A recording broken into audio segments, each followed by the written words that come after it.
Just want to make a quick video and show you how easy it is to set up the Blue Ox tow bar.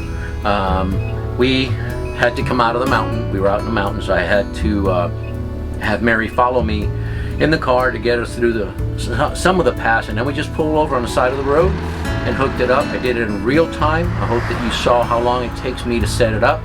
It's a lot quicker than having a dolly. If I had a dolly, it would take me a significant amount of time. I've had several friends that have had dollies before. We never had a dolly before, but I've seen them hooking theirs up, and it's a lot of work. Where with this, it's quick, it's easy, and it stores right in place. So I hope this helps. If you're making a decision whether to buy a tow bar or a dolly, I would highly recommend a tow bar.